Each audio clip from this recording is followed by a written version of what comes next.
سيدنا محمد. Sakumaha kamari bahwa insan anu hakiki mah kesadaran diri ka nolan.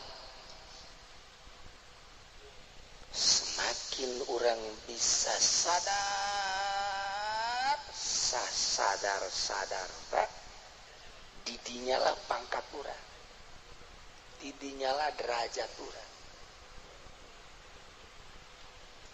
didinyalah kanyahoan kamaripatan. Marifat lain terletak di jubah, marifat lain terletak di udang-udang, marifat lain terletak di kendaraan, marifat lain terletak di tasbih, marifat mah terletak di nolan jiwa. Didinya lah jelema nyaho ka Allah bakal moal eureun-eureun ibadah ka Allah. Jelema lamun nyaho kana dunia pasti bakal ninggalkeun dunia. Sebab dunia pertis kos orai. Lamun urang ka orai lumpat kunaon atuh kana dunia malah ku urang ditangkeupan. Dunia eta okos mau. Lamun urang lumpat tina mau ngayang nyalametkeun awak. Kunaon atuh urang teu daek nyalametkeun diri teu lumpat tina dunia. Beloonan keneh jelema anu nyalametkeun diri di dunia sieun kumaha apa nyalametkeun diri neraka. Maksudna ai ka neraka ngantep ai awak embung dicaplok mau. Eta jelema belon. Belon. Kuari gaya nu belon eta. Ai teu jauh teh. Henteu. Eta lah jelemana. Geus kanyahoan ku kabehan ge.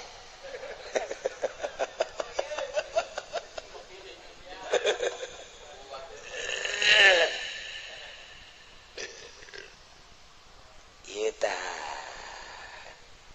ese jasa. Masya Allah.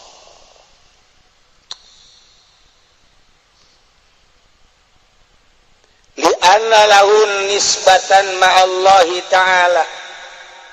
wal jismu wal jismani wal laisa muhramain lahu. Jisim jeung bangsa jisim teh eta laisa muhramain, itu jadi hahalang ka Allah. Ulah jadi hahalang. Jadi abut urang masih kena kehalangan ku awak, urang can jadi jelema. Can jadi jelema.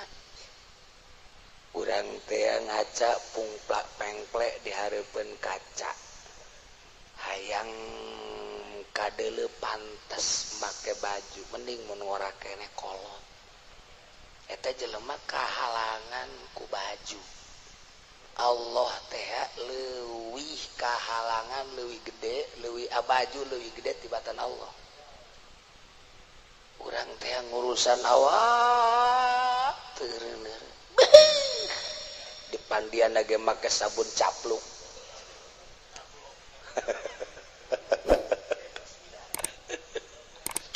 Awak urang teh ngahalangan ka Allah.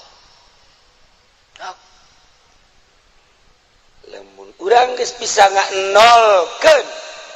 teu jadi hahalang. Hirup di dunia tapi dunia teh jadi hahalang. Awak kurang roh urang dibawa ku awak kurang roh dibawa ku awak tapi awak dibawa ku roh awak kurang jadi halangan ka Allah. Lamun masih kena kehalangan ku awak belum can jadi jelema urang. Can jadi jelema. Mulai urang praktek. Allah kapan innallaha ma'ana. Allah bareng jeung urang. Wa huwa ma'akum aina ma kuntum. Allah bareng jeung urang di mana bae. Wa nahnu aqrabu ilaihi min hablil warid. Allah deket leuwih deket tibatan urat ganggerong. naon Allah teh teu kadeuleu ku mata hati urang tapi Allah teu karasa ku urang lantaran kahalangan ku nafsu patali jeung pakaian patali jeung kendaraan patali jeung istana patali jeung jabatan patali jeung kadaharan patali jeung awak urang nafsu-nafsu urang eta lado halangan urang ketika nafsu-nafsu eta eueuh Allah bakal karasa iya cak Kangjeng Nabi lima Allahi waqtu kula bareng jeung Allah aya di hiji waktu nu waktu eta la yasau fihi malakun muqarrabun wala nabiyyun mursalun teu bisa ngamot menguasai ngabarengan malakun muqarrabun wala nabiyyun mursalun contoh Kangjeng Isra berangkat di Mi'rajkeun langit kahiji kadua katilu kaopat kalima ke Sidratil Muntaha ketika Kangjeng Nabi masuk mustawan rof malaikat Jibril ampunan cek malaikat Jibril Muhammad datang ka dieu ka kawasaan kula teu bisa nganter kula ka anjeun ih cak Kangjeng ulah sok kitu kakasih Jibril manya urang dihandap babarengan datang ka dieu ditinggalkeun hayu bareng malaikat Jibril aya wilayah-wilayah RT sa RT wilayah lurah sa lurah wilayah camat sa camat bupati sa kabupaten gubernur raja deres teh boga wilayah si eta mah teu boga wilayah di imah tanggana gede diusir malah geus terjadi pengusiran ngan nyanana bae teu gablek ka isi geus terjadi pengusiran tadi nama secara halus diusir tapi teu paham secara halus secara kasar ngan ku blon-blon tidak idit mantak ka jadi gusur bae ku jalan beak sepotong imahna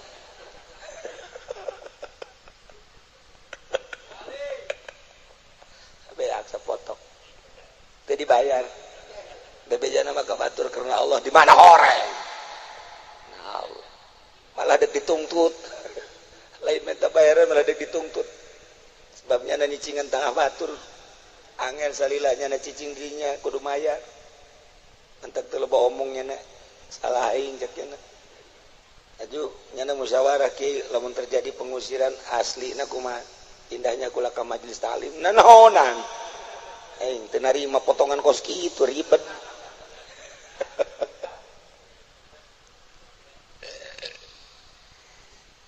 malaikat Jibril Muhammad lain wilayah teu bisa kula ngabarengan eta mah hak anjeun nyangakeun sakali deui Jibril tetep hayu urang moal bisa nah andai kata Muhammad kula kaula ngalengkahkeun suku sajengkal tutung awak kaula ya Allah lain wilayah mata Kangjeng Nabi teh nyaritakeun lima Allah waktun kula bareng jeung Allah teh aya hiji waktu laya saufihi malakun muqarrabun teu bisa menguasai malakun muqarrabun wala nabiyyun mursalun teu bisa menguasai nabi nu diutus nabi mana mal bisa sedengkeun dirinya na ge nabi berarti kenabiannya nage teu bisa ngahalangan ka nyana seakan-akan nyana eueuh perasaan nabi eueuh perasaan rasul malaikat Jibril di luar eta geus teu bisa diri soranganna ge awaknya na teu karasa nu aya hanya wujud Allah gitulah gambaran sebagai manusia nu deukeut ka Gusti Allah kudu dicoplok-coplokeun sadar mulai sok kira orang sadar gitu sok yang deket ke Allah sok jero hate ke asetan ka rasa lazatna Allah lazatna ibadah ka Allah ke naon ieu nu ngahalangan cinta selain Allah ke cinta selain Allah kuari keur cinta ka naon kuari teh keur cinta ka mobil piceun mobil geus deueuh di jero hate mulai ibadah ka Allah Allah can karasa cinta ka Allah teh ieu kahalangan keneh ku cinta-cinta lain can lazat ka Allah mulai sok mobil geus eueuh ku ari eueuh hiji acan eueuh ku ari perusahaan tinggalkeun sah ngomong mah bisa sah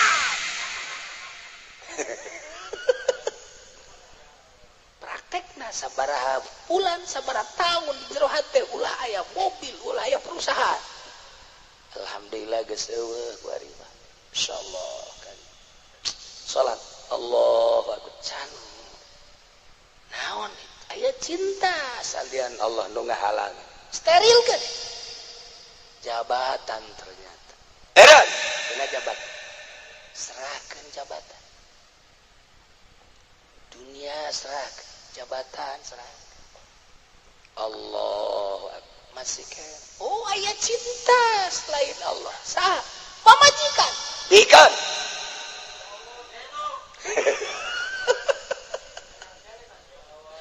ayo coba mulai di jero hate teh geus eueuh dunia eueuh makhluk eueuh pamajikan acak siji we Allah bakal ngeunah salat bakal ngeunah nikmat pasti jasa tambah 100% pasti nah lamun geus datang ka dinya tak hiji waktu anu selalu jeung Allah dunia teu milu jabatan teu milu keluarga teu milu kahengan dunia teu milu diri urang we jeung Allah set lazat ibadah bakal nikmat zikir ge ngeunaheun lain zikir cara urang kuari la ilaha illallah la ilaha illallah la ilaha illallah lain ngagandengan batur nanaonan batur geres aya nu gering nyeri huntu kagandengan ibadah sih ibadah tapi ngagandengan batur lain eta engke mah bakal da nikmat illallah keduaan jeung Allah illallah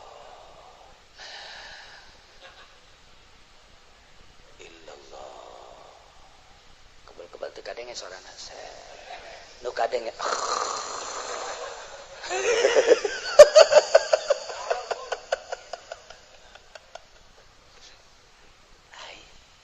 eueuh nu milu kuari urang nu mantak maca Quran teu geunaheun loba nu milu di jero hate urang zikir teu geunaheun loba nu milu di jero hate urang masyaallah kaganggu urang duduan jeung kabogoh urang bae ge nu mantak neangan nu poek bae eta teh habeh duaan bae di pos kamling ieu teh kaganggu urang ka ditu yuk ka belah ditu ayu da ada jembatan beusi anu liwat ka ditu yuk tungtungna di kuburan eta kunaon ku embung kajahoan ku sasa di jero di luhur kuburan los teu nganggap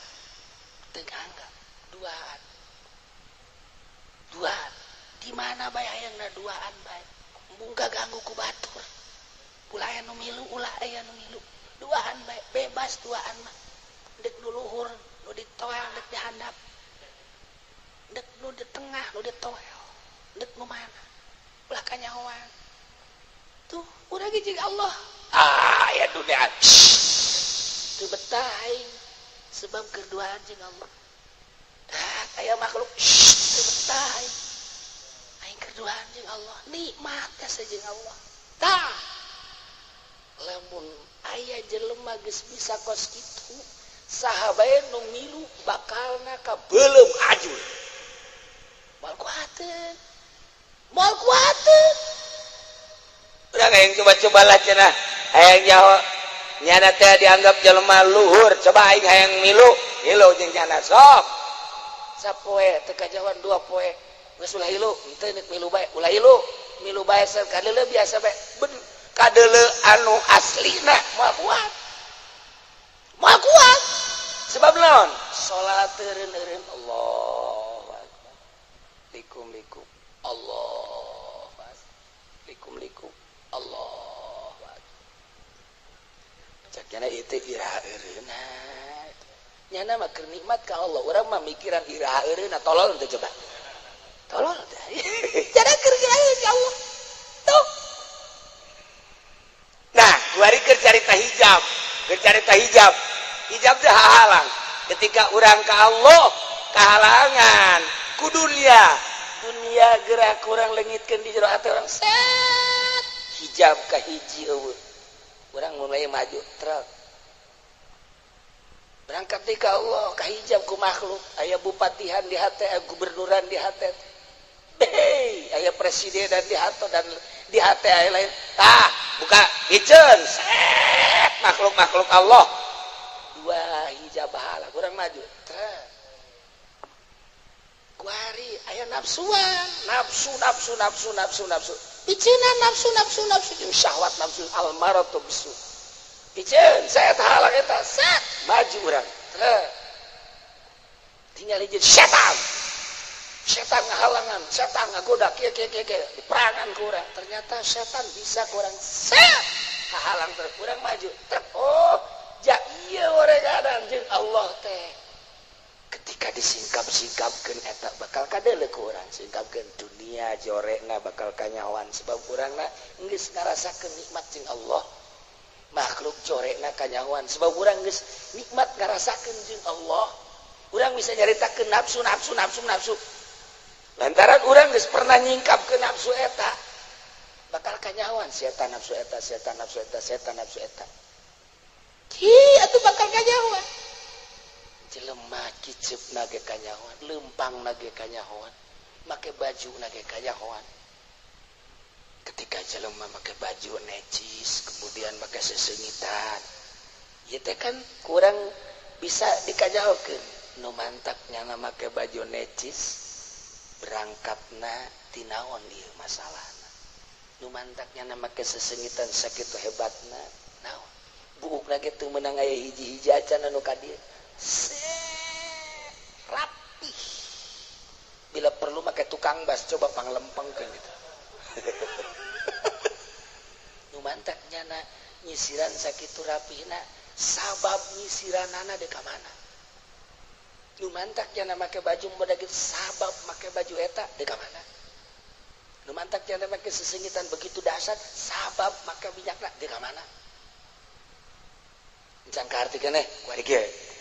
ente keur make baju set kan make baju kemeja nu biasa di imah terus make samping nu biasa keur carita samping aya babaturan titit Assalamualaikum ye jaem teh mana teh mesti kieu emang hayu urang berangkat ondangan wah kuari ketungguan jero ganti baju ganti samping nah sabab ganti baju sabab ganti samping teh ya geus kajawat deuk kondangan kajawan kan ku urang tah ayo mulai oh berarti ieu make baju jeung make sampingna teh ya karena kondangan tinggal be diganjar apa disiksa wallahu alam so kan tuh ente isuk-isuk mandi teu sambarangan kan make baju make bajuna nu ieu ya nu mana nu coklat teh oh PNS berarti PNS kan berarti kan pakai bajuna teh disababan ku jabatan ya ada ka kantor kanyawan kan tina baju bae ge kanyawan naon sebabna aja pengen make bajuna jorek lain karena Allah eueuh nu bagus kanyawan kan emang teu gableugeun nya mah kanyawan lain tasawuf lain kicep tasawuf lain kitu lain emang teka beli nu mahalnya nama kanyawan dek kumaha bae ge ku ahli hakikat bakal kanyawan dek kakarek pake bajuna doang kanyawan berangkatna sababna kumaha kanyawan sakicep dan teu kudu dibacakeun eta kakarak baju encan lempang lagi lain deh lempang lain deh lamun lempang rada cepet eta teh geus jelas bakal aya kauntungan cepet lempang nah salah ngelompat dalam lambat di telepon ge Assalamualaikum ayana le tadi pancen datang ada emang kamana ye urang ujang cibang anu lah gereti heula bae geus kanyawan eta teh boga hutang gede kanyawan gairah hidup tidak ada gairah hidup eueuh kanyawan tidak ngomong tidak lempang tidak kicep emang teh kanyawan kanyawan jasa Masya Allah luga glegek jelema teh kanyawan bajuna kanyawan make baju sebabna di deuleu sebab anu ngaberangkatkeun nya kitu teh naon sebab di deuleu sebabna pasti eta moal nyalahan Masya Allah naik motor kenceng batur nanya ge mau jalan mana kanyawan ieu kajen kuku mage boga janji jeung jahe di pengkolan bener Pak siapa mana gairah amat kunaon sih kanyawan kurang budak pemuda gairah kamari masih seserian tapi ku hari ku bawana kia itu non karang gairah amat mending payah bae cek pan sia kitu amat aing boga kabogoh aing dek dikawin ka ku aing di kabogoh aing teh geus menjalin cinta geus 3 tahun pokona geus hidup semati kolot aing ngajodokeun aing teu menang teu ka anak mang mukmin di pengkolan teh nya jibrud nya hideung nya gede kolot aing si teh nyaho dedeleuan teu boga dedeleuan meureun pan aing sakieu kasep teh pan anaknya aing teh kunaon dikawinkeun ka nu jore aing mantap ku gairah hirup tah kanyawan sabab tuh gairahna teh deuk dikawinkeun ka nu teu bogo coba lamun sia pokona gairah amat ieu lain deui emang aya naon ieu sia itu aing nyawa naon sesuai nyawa bae ke belah coba lain deui sia pokona buringas ka sakadeulina lain deui aing boga ka Bogo aju ka Bogo aing emang aing teu pati bogo aju kolot aing ngajodokeun aing ka anak mang anu boh atuh teh mah nikelna ge 180 derajat jeung ka Bogo aing atuh aing daek ajun mah aing bebeja we ka Bogo aing bukan aku tidak cinta tapi kehendak ayahku gombal si aja setala laki garombal jasa iya padahal mah cintaku tidak akan pudar di dunia wal akhirah tapi karena orang tua Masya Allah saya kira aku lebih cenderung kepada orang tua takut tidak dikasih takut tidak masuk surga saya kira sebab ada pepatah surga ada di telapak kaki. Dengan demikian mohon maaf tapi kan diriku sudah engkau renggut ini bagaimana ini pertanggungan jawabmu ini gimana ini ini gimana kita kan sudah 3 bulan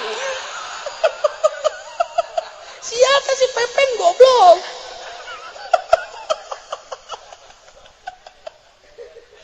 kalau urusan cinta mah gampang tapi ini gimana ini darah dagingmu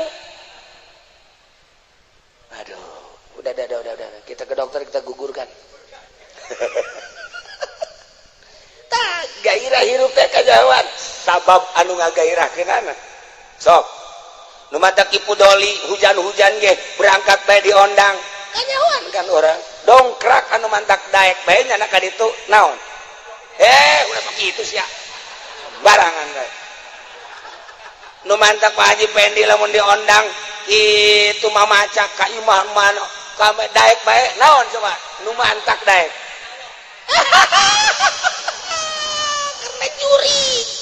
karena juri atuh kajawan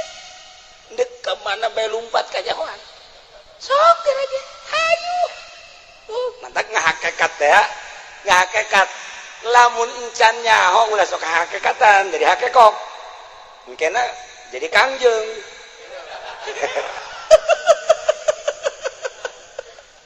atuh lamun nyana bisa ngagandakeun duit atuh teu taon make duit batur duit nyana bae ganda-gandakeun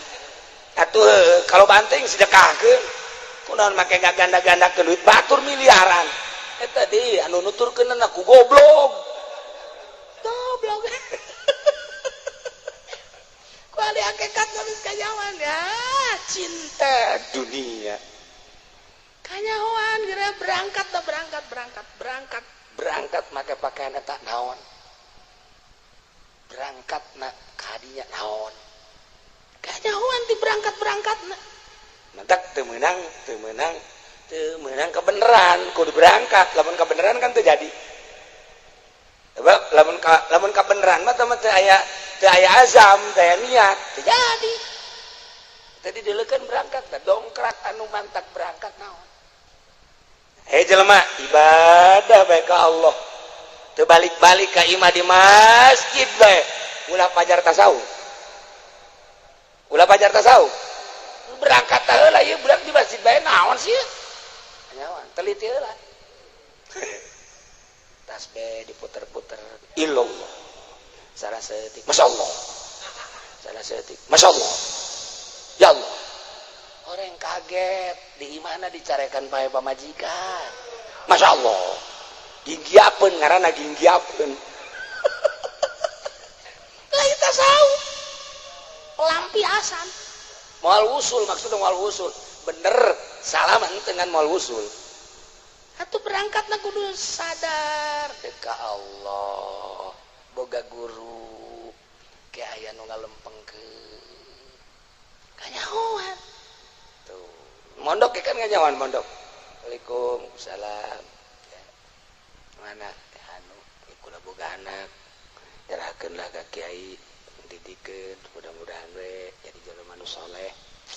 enggak sadaya-daya mangga mulus berarti mulus